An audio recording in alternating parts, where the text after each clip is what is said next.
Hello दोस्तों, आराध्या रस academy के यूट्यूब चैनल में आप सभी का स्वागत है। दोस्तों, आरपीएससी सेकंड ग्रेड शिक्षक भर्ती परीक्षा 2026 के नवीनतम पाठ्यक्रम के अनुसार फर्स्ट पेपर के लिए मॉडल पेपर की टेस्ट सीरीज है वो शुरू की गई थी, जिसमें अपने 8 मॉडल पेपर है वो कंप्लीट हो चुके हैं। आज अपना इसमें 9वां नंबर का मॉडल पेपर है। कुल 100 प्रश्न इसमें शामिल किए गए हैं और हूबहू आपको ऐसा ही पेपर है वो परीक्षा में देखने को मिलेगा। तो 40 मॉडल पेपर की ये सीरीज है, जिसके अंदर अपन ने 8 मॉडल पेपर है वो पढ़ लिए हैं। अगर आपने पिछले 8 मॉडल पेपरों का अगर टेस्ट नहीं दिया है तो आप प्ले लिस्ट में जाइए, वहां पे आपको फोल्डर मिल जाएगा।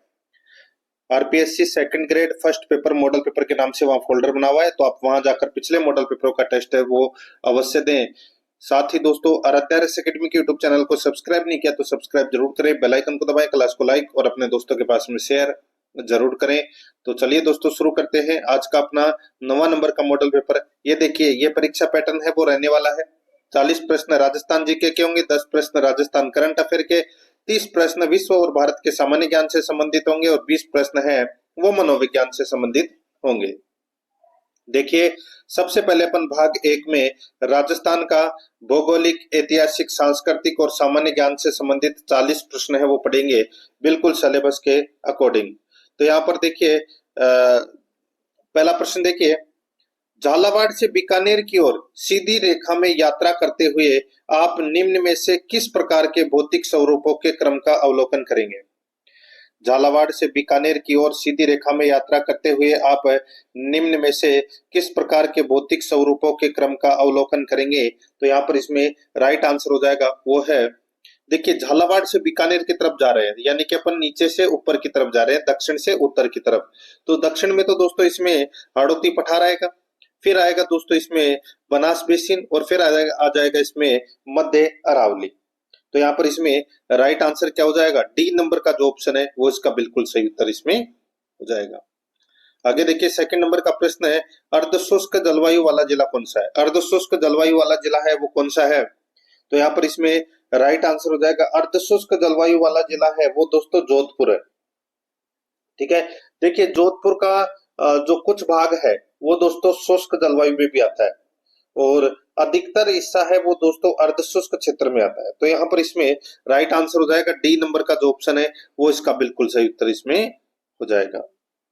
आगे देखिए दोस्तों, यहाँ पर इसमें 3 नंबर का प्रश्न है, राजस्थान की एक नदी जो अंतः प्रवाह प्रणाली के अंतर्गत नहीं है। तो बताइए, राजस्थान की वह नदी जो अंतः प्रवाह प्रणाली के अंतर्गत नहीं है। तो यहाँ पर इसमें राइट आंसर हो जाएगा वो है जाखम। कौन सी है, जाखम। यहाँ पर ए नंबर का जो ऑप्शन है वो इसका राइट आंसर हो जाएगा जाखम। बाकी कांतली, कांकनी और गग्गर ये तीनों अंतर प्रवाह की नदियां हैं। ए नंबर ऑप्शन बिल्कुल सही। 4 नंबर का प्रश्न इसमें देखिए, धोकड़ा क्या है। धोकड़ा क्या है दोस्तों, धोकड़ा है ये एक वृक्ष है। क्या है, वृक्ष है। ये राइट आंसर इसमें क्या हो जाएगा, डी नंबर का ऑप्शन बिल्कुल सही उत्तर इसमें हो जाएगा। मरुस्थलीय क्षेत्रों में दोस्तों ये पाया जाता है धोकड़ा वृक्ष। 5 नंबर का प्रश्न इसमें देखिए, बाड़मेर जिला राजस्थान के किस कृषि जलवायु प्रदेश के अंतर्गत आता है। बाड़मेर जिला राजस्थान के किस कृषि जलवायु प्रदेश क्षेत्र के अंतर्गत आता है। तो यहाँ पर इसमें राइट आंसर हो जाएगा वो है दोस्तों, देखिए, आई ए जलवायु क्षेत्र के अंतर्गत आता है दोस्तों बाड़मेर। तो यहाँ पर इसमें सही उत्तर क्या हो जाएगा, डी नंबर का जो ऑप्शन है वो इसका बिल्कुल सही उत्तर इसमें हो जाएगा। आगे देखिए, यहाँ पे 6 नंबर का प्रश्न है, राठी किसकी प्रसिद्ध नस्ल है। राठी किसकी प्रसिद्ध नस्ल है। तो दोस्तों ये गाय की नस्ल है। किसकी है, गाय की नस्ल है। यहाँ पर बी नंबर का ऑप्शन राइट आंसर हो जाएगा, गाय की नस्ल है। 7 नंबर का प्रश्न है, राजस्थान का कौन सा शहर शुगर मिल, चीनी मिल से संबंधित प्रदूषण के गंभीर मामलों का सामना कर रहा है। राजस्थान का कौन सा शहर शुगर मिल, चीनी मिल से संबंधित प्रदूषण के गंभीर मामलों का सामना कर रहा है। तो यहाँ पर इसमें राइट आंसर हो जाएगा वो है गंगानगर। यहाँ पर इसमें राइट आंसर हो जाएगा सी नंबर का ऑप्शन बिल्कुल सही, गंगानगर। आगे देखिए, 8 नंबर का प्रश्न है, 2011 में राजस्थान में ग्रामीण एवं नगरीय पुरुष साक्षरता दर क्रमशः थी। बताइए दोस्तों, यहाँ पे ये प्रश्न है वो पूछा गया है कि 2011 में राजस्थान में ग्रामीण और नगरीय पुरुष साक्षरता दर है वो दोस्तों कितनी थी। तो देखिए, यहाँ पे साक्षरता दर के बारे में पूछा गया है। तो यहाँ पर दोस्तों ग्रामीण थी 76.2% और नगरीय थी दोस्तों 87.9%। तो यहाँ पर इसमें राइट आंसर क्या हो जाएगा? ए नंबर का जो ऑप्शन है वो इसका बिल्कुल सही उत्तर इसमें हो जाएगा। ये आपको इसमें याद रखना है, ठीक है। यहाँ पे नगरीय और ग्रामीण का पूछा है, ठीक है। तो यहाँ पर इसमें राइट आंसर क्या हो जाएगा? ए नंबर ऑप्शन बिल्कुल सही। नेक्स्ट आगे देखिए, राजस्थान भारत के कौन से स्थान को सर्वाधिक रहस्यमय पर्यटक स्थल होने का दर्जा प्राप्त है?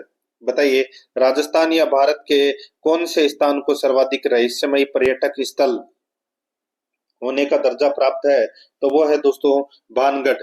भानगढ़ इसका राइट आंसर हो जाएगा। कहां पर है? अलवर जिले में है। यहाँ पर डी नंबर ऑप्शन सही। 10 नंबर का प्रश्न है, गणेश्वर सभ्यता का उत्खनन किसके निर्देशन में हुआ?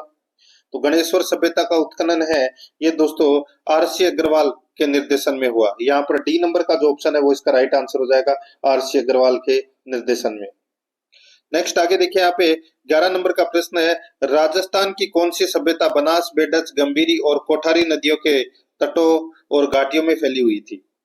राजस्थान की कौन सी सभ्यता बनास, बेडज, गंभीरी और कोठारी नदियों के तटों और घाटियों में फैली हुई थी? तो यहाँ पर इसमें राइट आंसर हो जाएगा वो है दोस्तों आहड़। यहाँ पर सी नंबर का जो ऑप्शन है वो इसका सही उत्तर हो जाएगा, आहड़।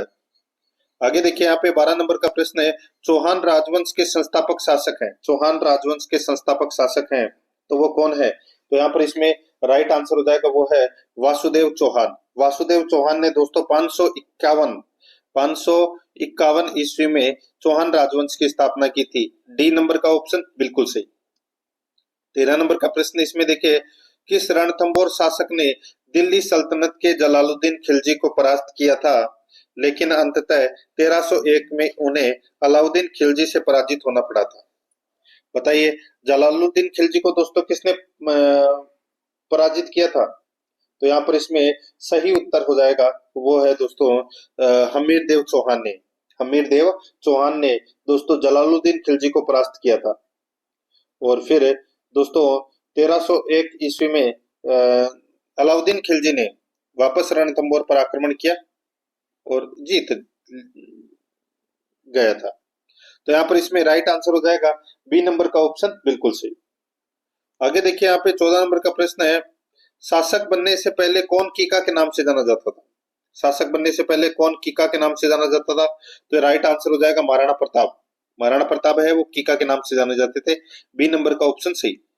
15 नंबर का प्रश्न इसमें देखिए, 1572-73 ईस्वी में अकबर ने जोधपुर किसको सुपुर्द किया? अकबर ने जोधपुर है वो किसको सुपुर्द किया? तो यहाँ पर इसका सही उत्तर हो जाएगा दोस्तों, जोधपुर है वो दोस्तों 1572 में राय सिंह, जो बीकानेर का शासक था राय सिंह, उसको सुपुर्द किया था दोस्तों। राइट आंसर हो जाएगा बीकानेर के राय सिंह को। यहाँ पर इसमें बी नंबर का ऑप्शन सही। 16 नंबर का प्रश्न है, सन 1857 ईस्वी के विद्रोह के समय राजस्थान में सैनिक छावनियां थी। तो राजस्थान में कितनी सैनिक छावनियां थी? तो दोस्तों 6 सैनिक छावनियां थी राजस्थान में, ठीक है, 6 सैनिक छावनी। सी नंबर का ऑप्शन सही उत्तर हो जाएगा इसमें नसीराबाद, देवली, ब्यावर, एरिनपुरा, नीमच और खेरवाड़ा, ठीक है। राइट आंसर इसमें सी नंबर ऑप्शन हो जाएगा। 17 नंबर का प्रश्न इसमें देखिए, भोजी लंबरदार किस किसान आंदोलन से संबंधित थे? भोजी लंबरदार किस किसान आंदोलन से संबंधित थे? तो यहाँ पर इसका राइट आंसर हो जाएगा भरतपुर किसान आंदोलन से संबंधित थे भोजी लंबरदार, ठीक है। आगे देखिए, यहाँ पे 18 नंबर का प्रश्न है, मत्स्य संघ का उद्घाटन कब हुआ? मत्स्य संघ का उद्घाटन कब हुआ? तो दोस्तों ये उद्घाटन हुआ था 18 मार्च 1948 को। 18 मार्च 1948 को ये मत्स्य संघ का उद्घाटन हुआ था। यहाँ पर सी नंबर का ऑप्शन सही उत्तर। आगे देखिए, 19 नंबर का प्रश्न है, 1919 में राजस्थान सेवा संघ की स्थापना विजय सिंह पथिक, रामनारायण चौधरी और हरिभाई किंकर के योगदान से कहाँ हुई? बताइए, राजस्थान सेवा संघ की जो स्थापना है वो 1919 में हुई थी विजय सिंह पथिक, रामनारायण चौधरी और हरिभाई किंकर के योगदान से। तो यहाँ पर इसमें राइट आंसर हो जाएगा, ये हुई थी दोस्तों कहां पर? तो ये इसका जो सही उत्तर हो जाएगा वो हुई थी दोस्तों वर्धा महाराष्ट्र में, ठीक है, वर्धा महाराष्ट्र में। सही उत्तर डी नंबर का ऑप्शन हो जाएगा। 20 नंबर का प्रश्न है, भारत छोड़ो आंदोलन के संचालन हेतु आजाद मोर्चा का गठन किसने किया? देखिए आजाद मोर्चे का गठन है वो दोस्तों किसने किया? तो यहाँ पर इसमें सही उत्तर हो जाएगा वो है बाबा हरिश्चंद्र ने। बाबा हरिश्चंद्र ने दोस्तों आजाद मोर्चे का गठन है वो किया था, और इसी आजाद मोर्चे ने दोस्तों भारत छोड़ो आंदोलन में भी भाग लिया था जयपुर की तरफ से। तो यहाँ पर इसमें डी नंबर ऑप्शन सही। 21 नंबर का प्रश्न है, इसमें देखिए नीचे दो कथन दिए गए हैं, नीचे दो कथन दिए गए हैं, कथन 1 और कथन 2। उपरोक्त कथनों के आलोक में नीचे दिए गए विकल्पों में से सर्वाधिक उपयुक्त उत्तर है वो चुनना है, सर्वाधिक उपयुक्त उत्तर है वो चुनना है। तो यहाँ पर देखिए राजस्थान में पाबू जी को ऊंटों के देवता के रूप में पूजा जाता है, बिल्कुल सही बात है दोस्तों। आगे देखिए मारवाड़ में सर्वप्रथम ऊंट लाने का श्रेय पाबू जी को ही जाता है, तो दोस्तों ये भी बिल्कुल सही है। तो यहाँ पर दोनों के दोनों कथन है वो सत्य है, तो यहाँ पर ए नंबर का ऑप्शन राइट आंसर हो जाएगा, 1 और 2 दोनों सही है। 22 नंबर का प्रश्न है, इसमें देखिए संत जसनाथ जी के बारे में कौन सा कथन सही नहीं है? संत जसनाथ जी के बारे में कौन सा कथन सही नहीं है? तो यहाँ पर देखिए जन्म 1482 ईस्वी में बीकानेर के कतरियासर में हुआ था, बिल्कुल सही बात है। कतरियासर में इन्होंने 12 वर्ष तक साधना की।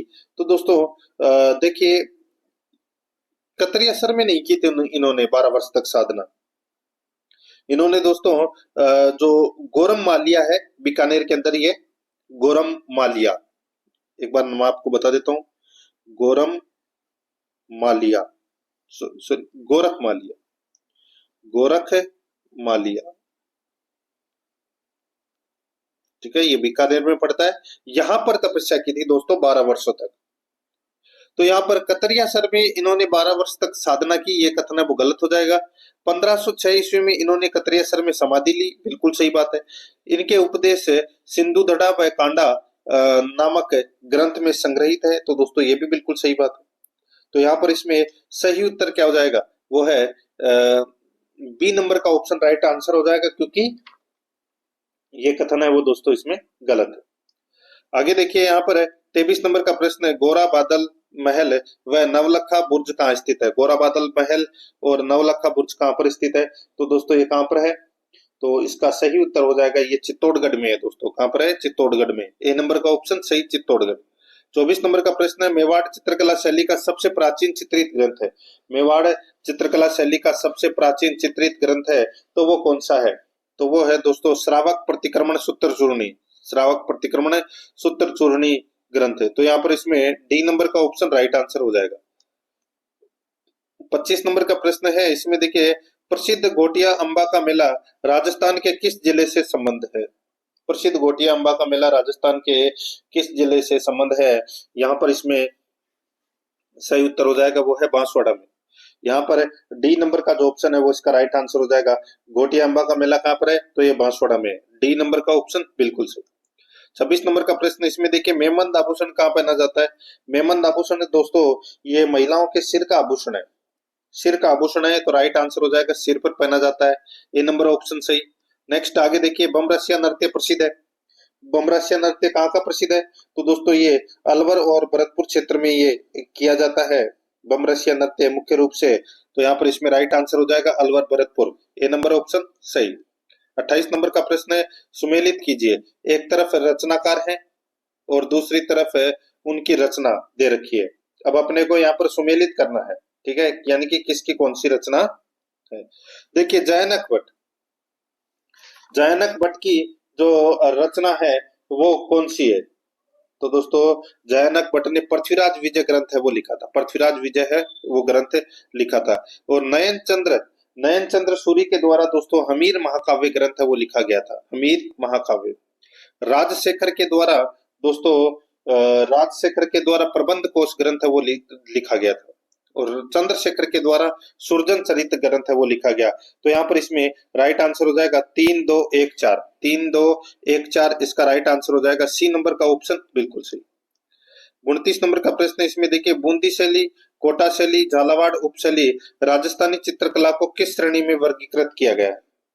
बूंदी शैली, कोटा शैली, झालावाड़ उपशैली राजस्थानी चित्रकला को किस श्रेणी में वर्गीकृत किया गया है?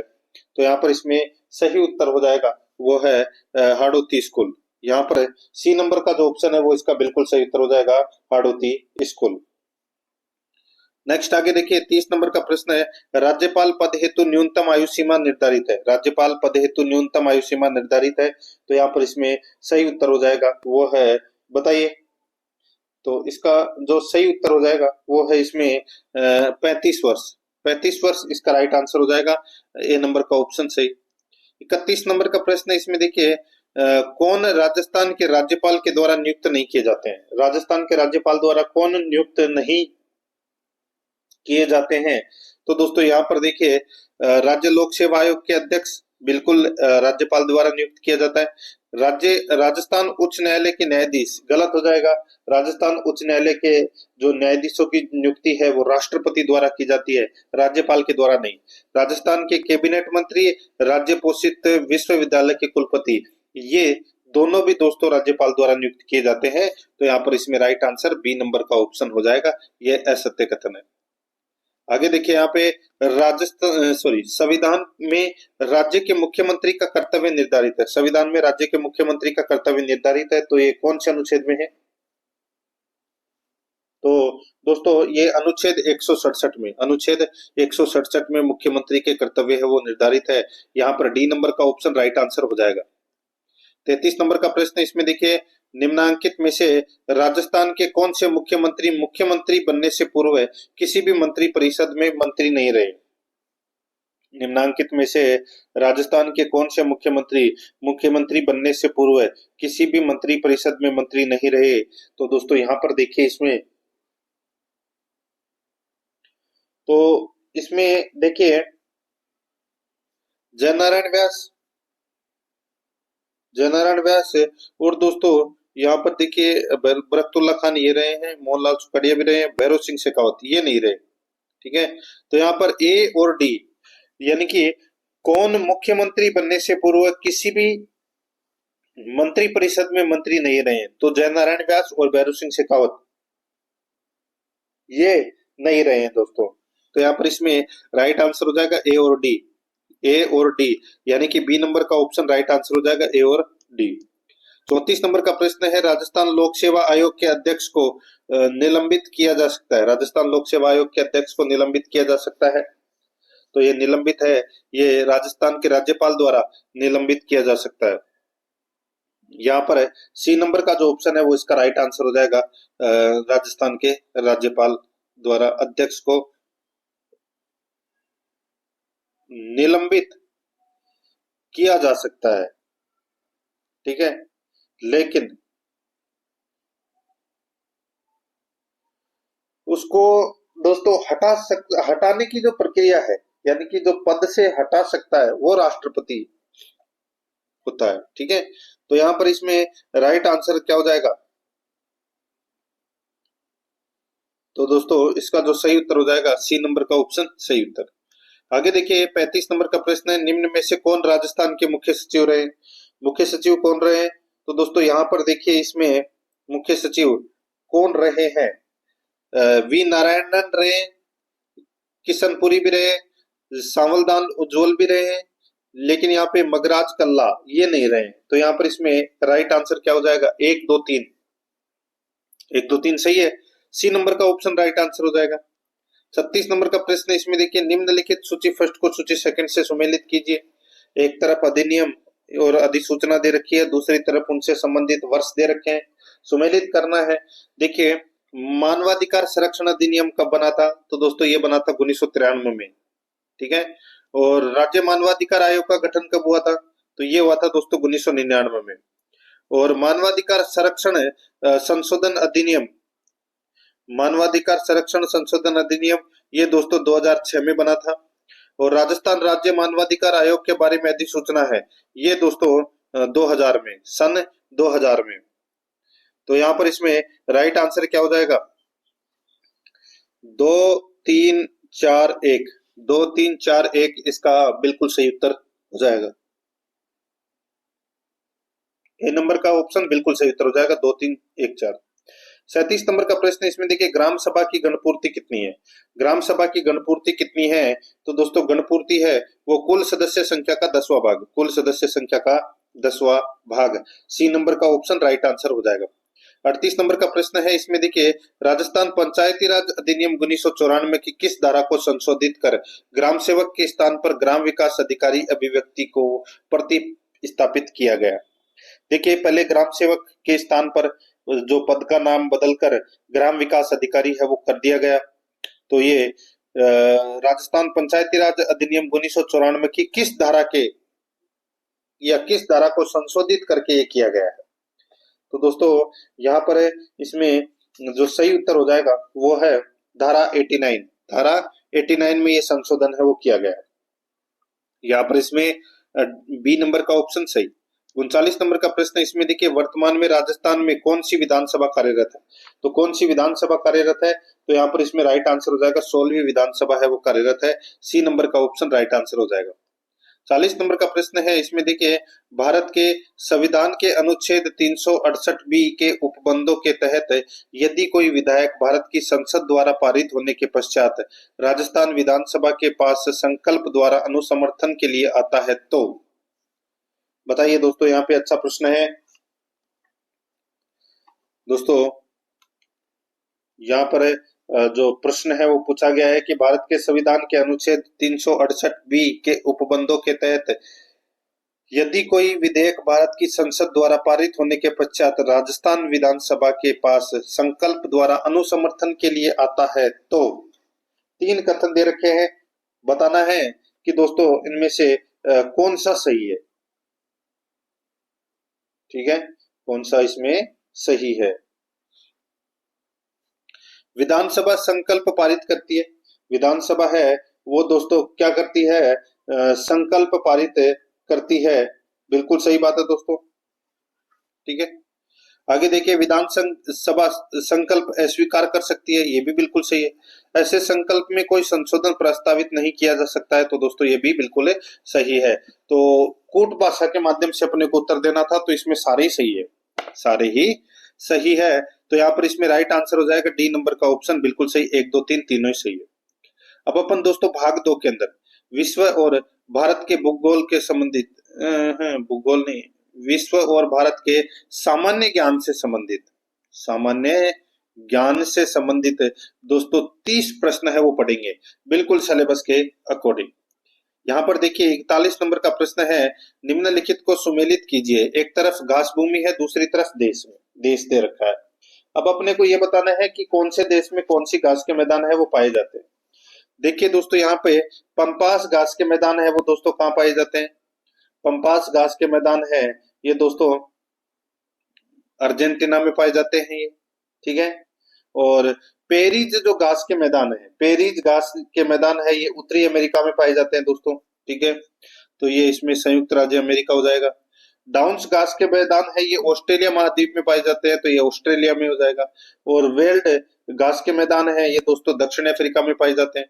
तो यहाँ पर इसमें राइट आंसर हो जाएगा 3 1 2 4, 3 1 2 4 इसका राइट आंसर हो जाएगा। सी नंबर का ऑप्शन बिल्कुल सही, 3 1 2 4। 42 नंबर का प्रश्न, इसमें देखिए निम्नलिखित में से कौन विश्व स्तरीय पर्यावरण समस्या नहीं है। कौन विश्व स्तरीय पर्यावरण समस्या नहीं है, तो यहाँ पर इसका राइट आंसर क्या हो जाएगा बताइए। देखिए विश्व स्तरीय पर्यावरण समस्या नहीं है, तो दोस्तों यहाँ पर देखिए अम्लीय वर्षा है, ओजोन परत का संरक्षण ओजोन परत का क्षरण यानी कि ह्रास होना बिल्कुल है। वन आरोपण ये नहीं है, काच ग्रह प्रभाव है। तो यहाँ पर सी नंबर का जो ऑप्शन है वो इसका बिल्कुल सही उत्तर इसमें हो जाएगा। आगे देखिए दोस्तों यहाँ पर 43 नंबर का प्रश्न है, सिंधु नदी में दाहिने तट पर मिलने वाली प्रमुख नदियों का उपयुक्त युग्म है। सिंधु नदी में दाहिने तट पर मिलने वाली प्रमुख नदियों का उपयुक्त युग्म है। तो दोस्तों उपयुक्त युग्म है तो वो कौन सा है, तो वो है दोस्तों देखिए दाहिने तट पर की बात हो रही है। किसके अंदर, दाहिने तट की दोस्तों यहाँ पर बात हो रही है। तो इसमें देखिए संगर, विभोआ और गोमल, संगर, विभोआ और गोमल। तो यहाँ पर इसमें राइट आंसर हो जाएगा डी नंबर का जो ऑप्शन है वो इसका राइट आंसर हो जाएगा। नेक्स्ट आगे देखिए यहाँ पे 44 नंबर का प्रश्न है, निम्नलिखित में से कौन सा राज्य कॉफी का सबसे अधिक उत्पादन करता है? कौन सा राज्य कॉफी का सबसे अधिक उत्पादन करता है? यहाँ पर इसमें राइट आंसर हो जाएगा कर्नाटक। यहाँ पर डी नंबर का जो ऑप्शन है वो इसका बिल्कुल सही उत्तर हो जाएगा, कर्नाटक। आगे देखिए, यहाँ पे 45 नंबर का प्रश्न है, भारत में न्यूनतम साक्षरता वाले राज्यों का बढ़ता हुआ क्रम है। भारत में न्यूनतम साक्षरता वाले राज्यों का बढ़ता हुआ क्रम है, तो वो क्रम है बिहार, अरुणाचल प्रदेश, राजस्थान। बिहार, अरुणाचल प्रदेश, राजस्थान। यहाँ पर बी नंबर का जो ऑप्शन है वो इसका राइट आंसर इसमें हो जाएगा। आगे देखिए, 46 नंबर का प्रश्न है, ग्रैंड बैंक व डागर बैंक मछली पालन क्षेत्र किस महासागर में स्थित है? बताइए दोस्तों, यहाँ पे ग्रैंड बैंक व डागर बैंक मछली पालन क्षेत्र किस महासागर में स्थित है? तो ये कौन से महासागर में स्थित है? तो यहाँ पर इसमें राइट आंसर हो जाएगा, ये उत्तरी अटलांटिक महासागर में ये स्थित है। यहाँ पर डी नंबर का जो ऑप्शन है वो इसका बिल्कुल सही उत्तर हो जाएगा, उत्तरी अटलांटिक महासागर में। 47 नंबर का प्रश्न है, इसमें देखिए, रेडियोधर्मी प्रदूषण से संबंधित निम्नलिखित कथनों में से कौन सा कथन सत्य है? रेडियोधर्मी प्रदूषण से संबंधित निम्नलिखित कथनों में से कौन सा सत्य है? नीचे दिए गए कोट में से सही उत्तर का दोस्तों चयन है वो करना है। दोस्तों यहाँ पर इसमें जो पूछा गया है, रेडियोधर्मी प्रदूषण से संबंधित सत्य कथन है वो बताना है। तो दोस्तों यहाँ पर देखिए, इसमें यह मृदा में विद्यमान विभिन्न खनिजों को असंतुलित कर देता है, तो असंतुलित कर देता है ये गलत है दोस्तों। ये कथन है वो दोस्तों इसमें गलत है।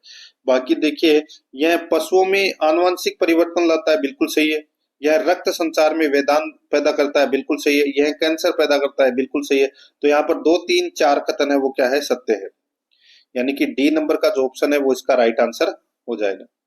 48 नंबर का प्रश्न, इसमें देखिए, दक्षिणी गोलार्ध में ध्रुवीय पवनों की दिशा क्या होती है? दक्षिणी गोलार्ध में ध्रुवीय पवनों की दिशा है वो क्या होती है? तो दोस्तों जो दिशा है वो दक्षिण पूर्व से उत्तर पश्चिम होती है दोस्तों।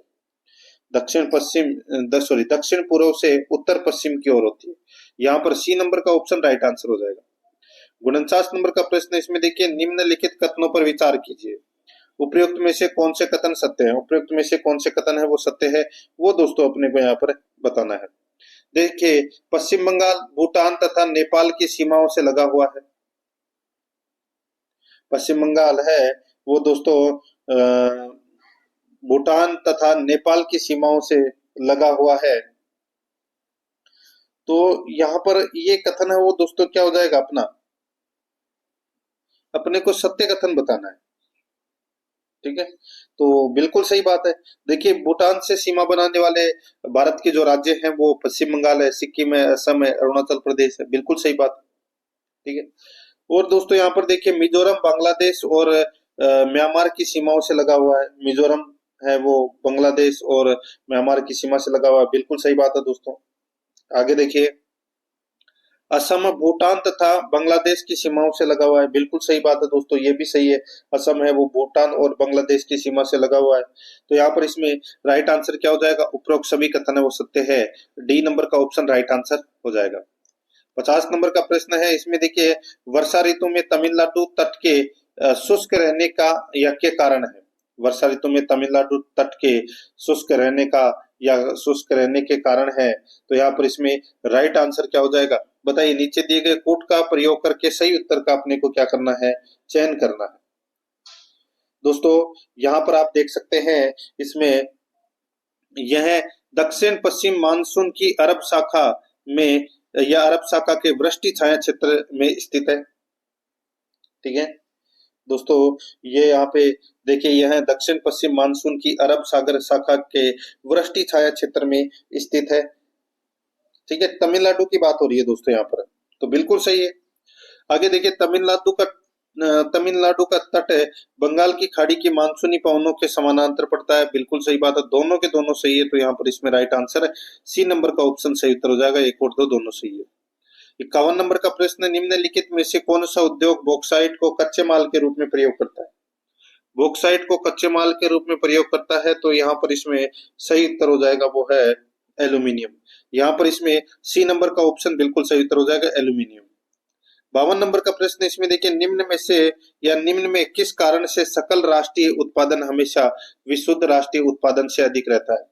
निम्न में से किस कारण से सकल राष्ट्रीय उत्पादन हमेशा विशुद्ध राष्ट्रीय उत्पादन से अधिक रहता है? तो यहाँ पर इसमें राइट आंसर क्या हो जाएगा? वो है दोस्तों पूंजी उपभोक्ता भत्ता। यहाँ पर ए नंबर का ऑप्शन राइट आंसर हो जाएगा, पूंजी उपभोक्ता भत्ता। 53 नंबर प्रश्न है, इसमें देखिए निम्नलिखित आंकड़ों की सहायता से साधन लागत पर सकल घरेलू उत्पाद को ज्ञात कीजिए। निम्नलिखित आंकड़ों की सहायता से साधन लागत पर सकल घरेलू उत्पाद को ज्ञात कीजिए। दोस्तों यहाँ पर देखिए साधन लागत पर विशुद्ध घरेलू उत्पाद है वो 25,360 करोड़ है, और स्थिर स्थिर पूंजी का उपभोग 3240 करोड़ रुपए है। अब इनको जोड़ दीजिए तो कितना हो जाएगा? 28,600 करोड़ रुपए। यहाँ पर इसमें बी नंबर का जो ऑप्शन है वो इसका राइट आंसर हो जाएगा, 28,600 करोड़ रुपए। आगे देखिए यहाँ पे 54 नंबर का प्रश्न है, निम्नलिखित में से कौन भारत में गरीबी रेखा का निर्धारण करता है? गरीबी रेखा का निर्धारण करता है, तो यहाँ पर इसमें राइट आंसर क्या हो जाएगा? वो है नीति आयोग। यहाँ पर बी नंबर का जो ऑप्शन है वो इसका बिल्कुल सही उत्तर हो जाएगा, नीति आयोग।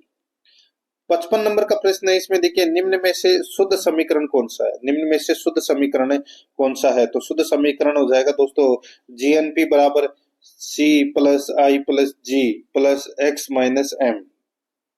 ठीक है, तो यहाँ पर सी का तो मतलब हो जाएगा निजी उपभोग व्यय, ठीक है, आई का मतलब हो जाएगा सकल निजी निवेश, और जी का मतलब हो जाएगा सरकारी व्यय, और इसमें जो एक्स माइनस एम है ये निवल विदेशी निवेश है। तो यहाँ पर इसमें राइट आंसर ए नंबर का ऑप्शन राइट आंसर हो जाएगा। 56 नंबर का प्रश्न इसमें देखिए निम्नलिखित में से सत्य कथन कौन सा है? निम्नलिखित में से सत्य कथन कौन सा है? तो इसमें देखिए राष्ट्रीय आय मापने की दो विधियां हैं, उत्पादन विधि और व्यय विधि। तो दोस्तों ये गलत हो जाएगा, राष्ट्रीय आय मापने की तीन विधियां हैं, उत्पादन विधि, आय विधि और व्यय विधि। ठीक है, तो ये अपना पहला नंबर का इसमें गलत हो जाएगा, दो नहीं तीन विधियां। आगे देखिए प्रति व्यक्ति आय प्राप्त करने के लिए राष्ट्रीय आय को देश की कुल जनसंख्या में विभाजित किया जाता है, बिल्कुल सही बात है। तो यहाँ पर इसमें राइट आंसर क्या हो जाएगा? कौन सा कथन सत्य है? तो इसमें दूसरा नंबर का कथन है वो सही है, केवल कथन सेकंड सही है, सी नंबर का ऑप्शन राइट आंसर हो जाएगा। आगे देखिए 57 नंबर का प्रश्न है, अंतर्राष्ट्रीय न्यायालय के न्यायाधीशों की नियुक्ति कितने वर्षों के लिए की जाती है? अंतर्राष्ट्रीय न्यायालय के न्यायाधीशों की नियुक्ति कितने वर्षों के लिए की जाती है? तो यहाँ पर इसमें राइट आंसर हो जाएगा 9 वर्षों के लिए की जाती है दोस्तों, यहाँ पर बी नंबर का ऑप्शन राइट आंसर हो जाएगा। 58 नंबर का प्रश्न इसमें देखिए भारतीय विदेश नीति के मूल सिद्धांतों का समावेश भारतीय संविधान के कौन से अनुच्छेद में किया गया है? भारतीय विदेश नीति के मूल सिद्धांतों का समावेश भारतीय संविधान के कौन से अनुच्छेद में किया गया है? तो यहाँ पर इसमें राइट आंसर हो जाएगा अनुच्छेद 51 में। यहाँ पर डी नंबर का जो ऑप्शन है वो इसका राइट आंसर हो जाएगा अनुच्छेद 51 में। 59 नंबर प्रश्न है, इसमें देखिए 1919 के भारत शासन अधिनियम की निम्नलिखित में से कौन सी प्रमुख विशेषताएं हैं?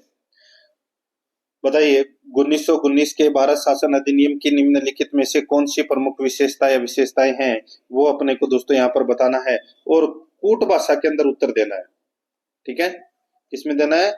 कूट भाषा में उत्तर है वो देना है। देखिए दोस्तों इसमें केंद्र में द्विसदनीय व्यवस्था लागू की गई, जिसके अंतर्गत केंद्रीय विधान परिषद और राज्य परिषद का गठन किया गया, बिल्कुल सही बात है। संपत्ति कर या शिक्षा के आधार पर सीमित संख्या में मताधिकार प्रदान किया गया, ये भी बिल्कुल सही है। अवशिष्ट शक्तियां वायसराय को दे दी गई, ये कथन है वो दोस्तों इसमें गलत हो जाएगा, ये कथन है वो दोस्तों इसमें गलत है। ठीक है, और देखिए दोस्तों इसमें चौथा नंबर का, प्रथम बार केंद्रीय बजट को राज्यों के बजट से अलग कर दिया गया, तो दोस्तों ये भी बिल्कुल सही बात है। तो यहाँ पर इसमें राइट आंसर क्या हो जाएगा? ए, बी और डी, ए, बी और डी ये इसमें सही है। तीसरा दोस्तों इसमें क्या हो जाएगा? गलत दे रखा है, तो यहाँ पर इसमें राइट आंसर क्या हो जाएगा? ए, बी, डी, ए, बी, डी यानी कि सी नंबर का ऑप्शन बिल्कुल सही।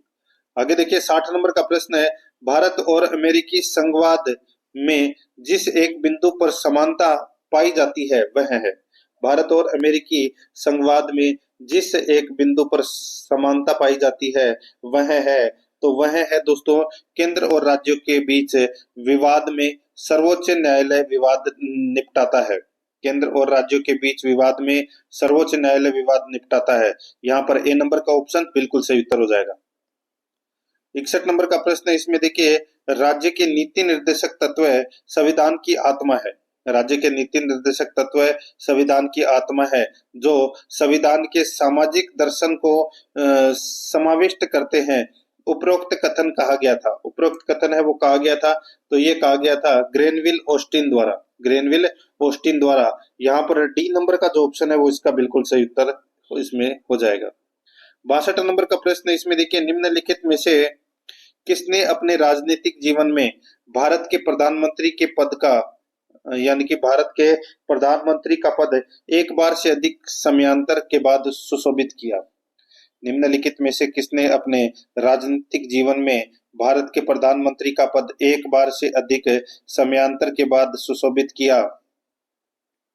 तो दोस्तों देखिए इसमें गुलजारीलाल नंदा, इंदिरा गांधी, अटल बिहारी वाजपेयी, ठीक है, ये दोस्तों एक से अधिक बार ये प्रधानमंत्री है वो रहे हैं।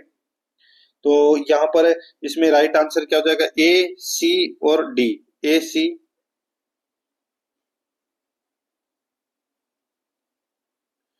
ए सी डी अपना इसमें क्या हो जाएगा? राइट आंसर हो जाएगा। यानी कि अपना इसमें बी नंबर का जो ऑप्शन है वो इसका बिल्कुल सही उत्तर हो जाएगा, ए सी डी।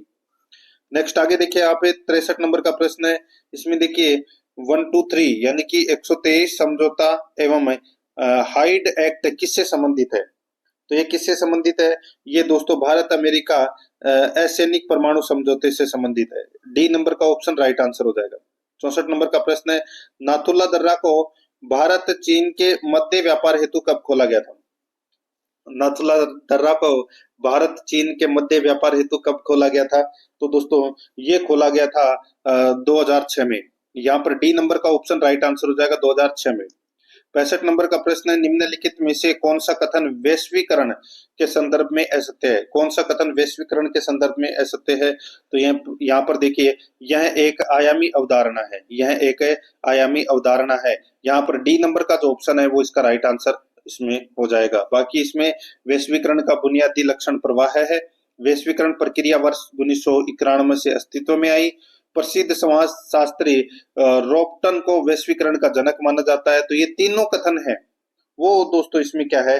सही है, लेकिन ये एक आयामी अवधारणा है, ये दोस्तों इसमें गलत हो जाएगा। ये एक बहुआयामी संकल्पना है। ये डी नंबर का ऑप्शन राइट आंसर। 66 नंबर का प्रश्न, इसमें देखिए राष्ट्रीय प्रेक्षपास्त्र सुरक्षा प्रणाली, राष्ट्रीय प्रेक्षपास्त्र सुरक्षा प्रणाली NMD का संबंध किस अमेरिकी राष्ट्रपति से है? तो यहाँ पर इसमें राइट आंसर हो जाएगा वो है George W Bush, George W Bush. यहाँ पर सी नंबर का ऑप्शन राइट आंसर हो जाएगा। 67 नंबर का प्रश्न, इसमें देखिए निम्नलिखित में से किस वाद ने संसद में मौलिक अधिकारों में संशोधन कर दिया? किस वाद ने संसद में मौलिक अधिकारों में संशोधन कर दिया? तो यहाँ पर इसमें राइट आंसर हो जाएगा वो है इसमें गोलकनाथवाद। तो यहाँ पर इसमें सी नंबर का जो ऑप्शन है वो इसका राइट आंसर हो जाएगा। सॉरी, गोलकनाथवाद नहीं, केशवानंद भारतीवाद। यहाँ पर ए नंबर का जो ऑप्शन है वो इसका बिल्कुल सही उत्तर हो जाएगा, केशवानंद भारतीवाद। नेक्स्ट आगे देखिए यहाँ पे 68 नंबर का प्रश्न है, निम्नलिखित में से कौन राष्ट्रपति होने से पूर्व भारत के उपराष्ट्रपति पद पर आसीन रहे? निम्नलिखित में से कौन राष्ट्रपति होने से पूर्व भारत के उपराष्ट्रपति पद पर आसीन रहे? तो यहाँ पर इसमें राइट आंसर हो जाएगा वो है नीलम संजीव रेड्डी, नीलम संजीव रेड्डी। राइट आंसर इसमें सी नंबर का ऑप्शन बिल्कुल सही उत्तर हो जाएगा।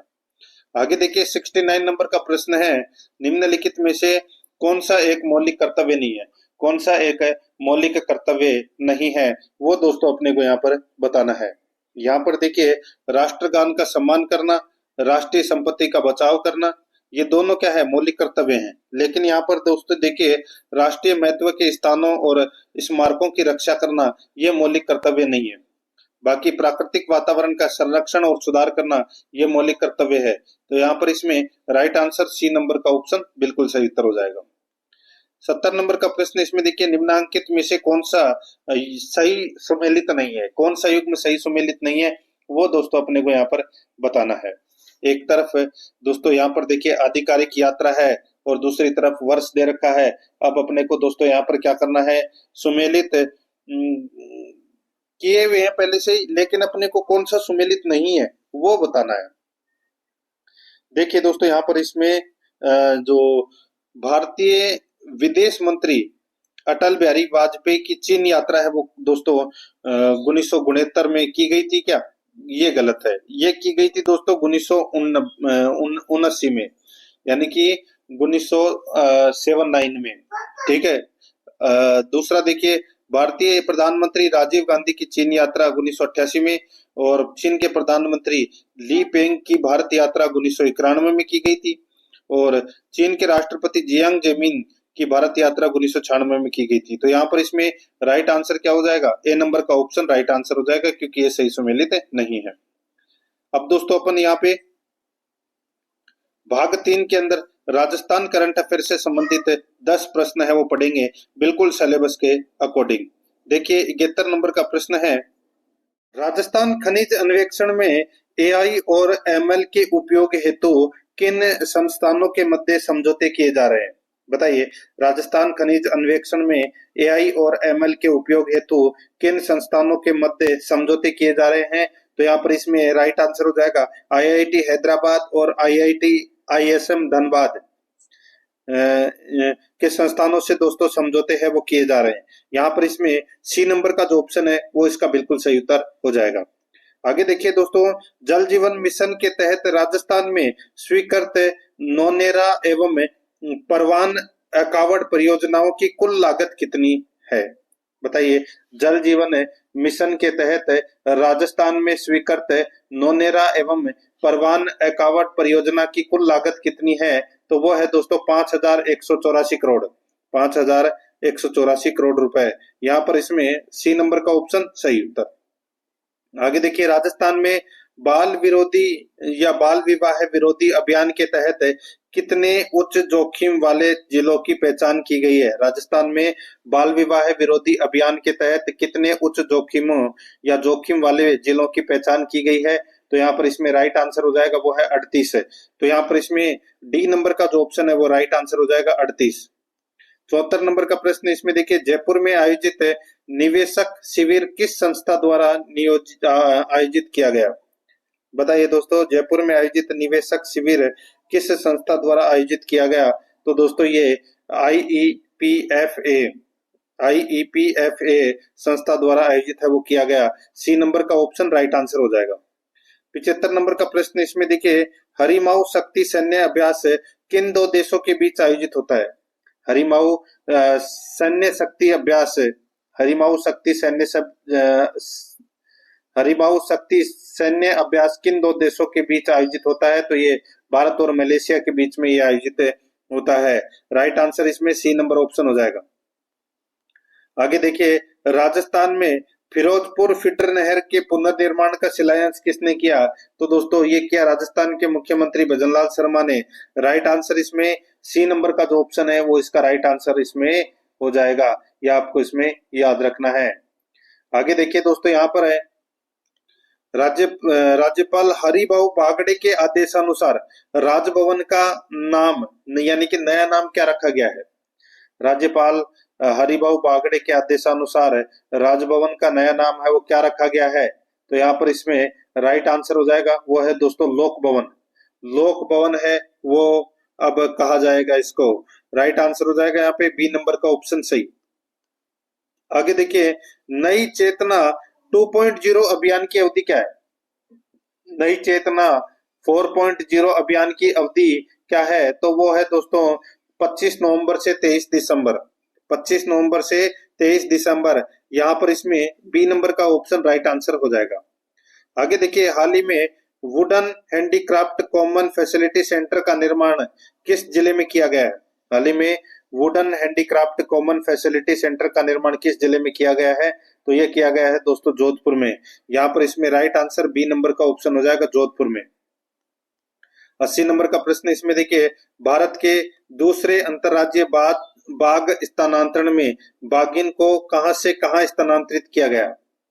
बताइए दोस्तों, यहाँ पे जो पूछा गया है कि भारत के दूसरे अंतर्राज्यीय बाघ स्थानांतरण में बाघिन को कहां से कहां स्थानांतरित किया गया? तो ये किया गया दोस्तों पेंच से रामगढ़ विषधारी, पेंच से रामगढ़ विषधारी अभ्यारण्य में स्थानांतरित है वो किया गया है। यहाँ पर बी नंबर का जो ऑप्शन है वो इसका राइट आंसर इसमें हो जाएगा। ठीक है, ये पेंच टाइगर रिजर्व कहाँ पर है? तो ये मध्य प्रदेश में है। ठीक है, तो यहाँ पर इसमें राइट आंसर क्या हो जाएगा? बी नंबर ऑप्शन सही। आगे देखिए, अब अपन भाग 4 के अंदर शैक्षणिक मनोविज्ञान से संबंधित 20 प्रश्न है वो पढ़ेंगे बिल्कुल सिलेबस के अकॉर्डिंग। देखिए 81 नंबर का प्रश्न है, मनोविज्ञान शिक्षा का आधारभूत विज्ञान है, यह किसने कहा है? मनोविज्ञान शिक्षा का आधारभूत विज्ञान है, यह किसने कहा है? तो दोस्तों ये कहा है किसने? तो यहाँ पर इसमें राइट आंसर हो जाएगा, ये स्किनर ने कहा है दोस्तों। सी नंबर का जो ऑप्शन है वो इसका बिल्कुल सही उत्तर हो जाएगा, स्किनर ने कहा है। 82 नंबर का प्रश्न इसमें देखिए, सीखने की परिघटना में निम्नलिखित में से कौन आवश्यक घटक नहीं है? सीखने की परिघटना में निम्नलिखित में से कौन आवश्यक घटक नहीं है? तो यहाँ पर इसमें राइट आंसर हो जाएगा वो है शिक्षक। यहाँ पर बी नंबर का जो ऑप्शन है वो इसका राइट आंसर हो जाएगा शिक्षक। आगे देखिए यहाँ पे 83 नंबर का प्रश्न है, निम्नलिखित में से कौन सा कथन सही नहीं है? कौन सा कथन सही नहीं है वो दोस्तों अपने को यहाँ पर बताना है। तो दोस्तों यहाँ पर देखिए, इसमें देखिए विकास एक सतत प्रक्रिया है, तो अपना पहला ही कथन है वो दोस्तों इसमें क्या हो जाएगा? गलत हो जाएगा। ठीक है दोस्तों, आप सभी को पता होगा कि विकास एक निरंतर चलने वाली प्रक्रिया है, तो यहाँ पर इसमें राइट आंसर क्या हो जाएगा दोस्तों? नहीं, विकास एक सतत प्रक्रिया, बिल्कुल सही बात है। वृद्धि और विकास एक दूसरे के पर्यायवाची है। तो दोस्तों वृद्धि और विकास है ये एक दूसरे के पर्यायवाची नहीं है, क्योंकि विकास एक सतत चलने वाली प्रक्रिया है। ठीक है, और वृद्धि है ये निश्चित समय तक चलने वाली प्रक्रिया है। तो ये अपना बी नंबर का ऑप्शन राइट आंसर हो जाएगा। बाकी इसमें दोस्तों सारे सही है। आगे देखिए यहाँ पे वह अवस्था जब बच्चा तार्किक रूप से वस्तुओं व घटनाओं के विषय में चिंतन प्रारंभ करता है। वह अवस्था जब बच्चा तार्किक रूप से वस्तुओं व घटनाओं के विषय में चिंतन प्रारंभ करता है, तो वो होती है दोस्तों मूर्त संक्रियात्मक अवस्था। यहाँ पर ए नंबर का ऑप्शन राइट आंसर हो जाएगा, मूर्त संक्रियात्मक अवस्था। 85 नंबर का प्रश्न इसमें देखिए, फ्राइड के अनुसार आक्रामक व्यवहार का संबंध किससे होता है? फ्राइड के अनुसार आक्रामक व्यवहार का संबंध किससे होता है? तो ये होता है दोस्तों मृत्यु मूल प्रवृत्ति से। मृत्यु मूल प्रवृत्ति से, यहाँ पर इसमें ए नंबर ऑप्शन सही। 86 नंबर प्रश्न इसमें देखिए, संवेगों पर नियंत्रण पाने के लिए बालकों को किसका अभ्यास करना चाहिए? तो बालकों को किसका अभ्यास करना चाहिए? तो दोस्तों वह स्व नियंत्रण का अभ्यास है वो करना चाहिए। यहाँ पर बी नंबर का ऑप्शन बिल्कुल सही होता। 87 नंबर का प्रश्न इसमें देखिए, निम्नलिखित में से असुमेलित विकल्प का चयन कीजिए। दोस्तों असुमेलित विकल्प का अपने को चयन करना है। एक तरफ है दोस्तों अभिप्रेरणा के विभिन्न सिद्धांत दे रखे हैं और दूसरी तरफ है प्रतिबाधक दे रखे हैं। तो असुमेलित युग्म है एक, तो वो कौन सा है वो बताना है। अभिप्रेरणा का प्रोत्साहन सिद्धांत है, ये बोल्स एंड कॉफमैन ने दिया था, बिल्कुल सही है। प्रणोद हास सिद्धांत है, ये CL हल ने दिया था, बिल्कुल सही है। अभिप्रेरणा का प्रत्याशा सिद्धांत है, ये विक्टर ब्रूम ने दिया था, बिल्कुल सही है। आवश्यकता पदानुक्रम सिद्धांत है, ये फ्रेडरिक हजबर्ग, ये इसमें गलत हो जाएगा। आवश्यकता पदानुक्रम जो सिद्धांत है ये दोस्तों अब्राहिम मेस्लो ने दिया था ये। ठीक है, तो ये अपना डी नंबर का ऑप्शन राइट आंसर इसमें हो जाएगा। 88 नंबर का प्रश्न इसमें देखिए, शिक्षा मनोविज्ञान की उत्पत्ति का वर्ष कौन सा माना जाता है? शिक्षा मनोविज्ञान की उत्पत्ति का वर्ष कौन सा माना जाता है? तो ये माना जाता है दोस्तों सन 1900। यहाँ पर बी नंबर का जो ऑप्शन है वो इसका राइट आंसर हो जाएगा सन 1900। 89 नंबर प्रश्न इसमें देखिए, सीखना विकास की प्रक्रिया है, यह कथन किस विद्वान से संबंधित है? तो ये दोस्तों कौन से विद्वान से संबंधित है? ये सीखना विकास की प्रक्रिया है ये वुडवर्थ का है दोस्तों। सी नंबर का ऑप्शन राइट आंसर हो जाएगा, वुडवर्थ का कथन है ये। 90 नंबर का प्रश्न है, इसमें देखिए व्यक्ति दूसरों के व्यवहार का अनुकरण करता है। व्यक्ति दूसरों के व्यवहार का अनुकरण करता है या कुछ विशेष मॉडल के व्यवहार एवं उसके परिणाम को देखकर उसी के अनुरूप व्यवहार करना सीखता है, इसकी स्पष्ट व्याख्या करता है। तो दोस्तों यहाँ पर इसमें राइट आंसर हो जाएगा वो है सामाजिक प्रेक्षणात्मक अधिगम सिद्धांत। यहाँ पर ए नंबर का जो ऑप्शन है वो इसका बिल्कुल सही उत्तर हो जाएगा। 91 नंबर का प्रश्न इसमें देखिए निम्नलिखित में से शेल्डन के व्यक्तित्व वर्गीकरण में कौन सा सम्मिलित नहीं है। निम्नलिखित में से शेल्डन के व्यक्तित्व वर्गीकरण में कौन सा सम्मिलित नहीं है, वो दोस्तों अपने को यहाँ पर बताना है। दोस्तों यहाँ पर देखिए इसमें देखिए एंड्रोमार्फी, मेसोमार्फी, एक्ट्रोमार्फी, तो यहाँ पे स्नायुमार्फी, ये अपना इसमें बी नंबर का जो ऑप्शन है वो इसका राइट आंसर हो जाएगा। ठीक है, ये सम्मिलित नहीं है। आगे देखिए जब एक व्यक्ति अपना दोष दूसरों पर मढ़कर अपने आप को मानसिक संघर्ष से छुटकारा दिलाता है तो इस तरह की रक्षा युक्ति को कहा जाता है। तो इस तरह की रक्षा युक्ति को क्या कहा जाता है, तो दोस्तों उसको कहा जाता है प्रेक्षेपण। यहाँ पर सी नंबर का ऑप्शन राइट आंसर प्रेक्षेपण कहा जाता है। 93 नंबर का प्रश्न है निम्नलिखित को सुमेलित कीजिए। निम्नलिखित को सुमेलित कीजिए। यहाँ पर देखिए एक तरफ दोस्तों बुद्धि के सिद्धांत दे रखे हैं और दूसरी तरफ है वो दोस्तों प्रतिपादक दे रखे हैं। देखिए एक तत्व सिद्धांत है वो किसने दिया था, तो ये अल्फ्रेड बिने ने दिया था दोस्तों, अल्फ्रेड बिने ने दिया था। और बहु तत्व सिद्धांत है ये किसने दिया था, ये थॉर्नडाइक ने दिया था दोस्तों। किसने, थॉर्नडाइक ने। और समूह तत्व सिद्धांत है ये किसने दिया था, ये दिया था दोस्तों थ्रस्टन ने। और त्रिआयामी सिद्धांत है ये दोस्तों गिलफोर्ड ने दिया था।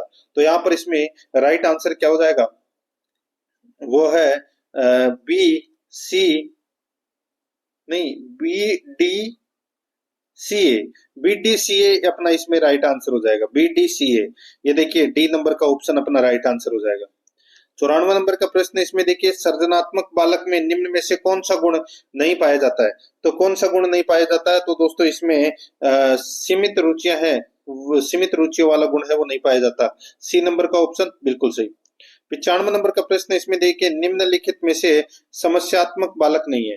तो कौन सा समस्यात्मक बालक नहीं है, तो वो है मंद बुद्धि वाला, ये समस्यात्मक बालक है वो नहीं है। ए नंबर का जो ऑप्शन है वो इसका सही उत्तर हो जाएगा। 96 नंबर का प्रश्न इसमें देखिए जब प्राणी CS से मिलते जुलते उद्दीपकों के प्रति अनुक्रिया न करके मात्र CS पर ही अनुक्रिया करता है तो इस प्रक्रिया को कहा जाता है। तो दोस्तों इस प्रक्रिया को क्या कहा जाता है, तो दोस्तों वो है उसको कहा जाता है विभेदन, विभेदन कहा जाता है दोस्तों। ठीक है, तो यहाँ पर इसमें right answer D number option सही। 97 नंबर का प्रश्न है बुद्धि एक समुच्चय या सार्वजनिक क्षमता है जिसके सारे व्यक्ति उद्देश्यपूर्ण क्रिया करता है, विवेकशील चिंतन करता है तथा वातावरण के साथ प्रभावी ढंग से समायोजन करता है। यह परिभाषा किस विद्वान की है, यह परिभाषा किस विद्वान की है, तो ये परिभाषा है दोस्तों वेक्सलर की है। यहाँ पर ए नंबर का ऑप्शन राइट आंसर हो जाएगा, वेक्सलर की है ये परिभाषा। 98 नंबर प्रश्न इसमें देखिए अपने अनुभवों के आधार पर समाज के विभिन्न व्यक्तियों, संस्थाओं तथा परिस्थितियों के प्रति धारणा विकसित करना कहलाता है। तो वो क्या कहलाता है, वो दोस्तों अभिवृत्ति कहलाता है। यहाँ पर बी नंबर का ऑप्शन राइट आंसर हो जाएगा, अभिवृत्ति कहलाता है। आगे देखिए यहाँ पे 99 नंबर प्रश्न है, इसमें देखिए शिक्षा का व्यापक अर्थ है। शिक्षा का व्यापक अर्थ क्या है, तो वो है जीवन पर्यंत चलने वाली प्रक्रिया जिसमें व्यक्ति सार्वभौमिक रूप से सीखता है। तो यहाँ पर इसमें ए नंबर का ऑप्शन राइट आंसर हो जाएगा। 100 नंबर का प्रश्न इसमें देखिए निम्नलिखित में से नकारात्मक संवेग नहीं है। तो नकारात्मक संवेग कौन सा नहीं है, तो वो है दोस्तों आशा। आशा है ये सकारात्मक संवेग के अंतर्गत आता है, बाकी भय, क्रोध, चिंता, कष्ट ये नकारात्मक संवेग में आते हैं। यहाँ पर इसमें बी नंबर का जो ऑप्शन है वो इसका राइट आंसर हो जाएगा। तो दोस्तों इसी के साथ मैंने आपको ये मॉडल पेपर है वो कंप्लीट करवा दिया है। पिछले मॉडल पेपर नहीं देखे तो वो जरूर देखें और आराध्या आरएस एकेडमी के यूट्यूब चैनल को सब्सक्राइब जरूर करें, बेल आइकन को दबाएं, क्लास को लाइक और अपने दोस्तों के पास में शेयर जरूर करें। मिलते हैं दोस्तों नेक्स्ट क्लास में। जय हिंद, जय भारत।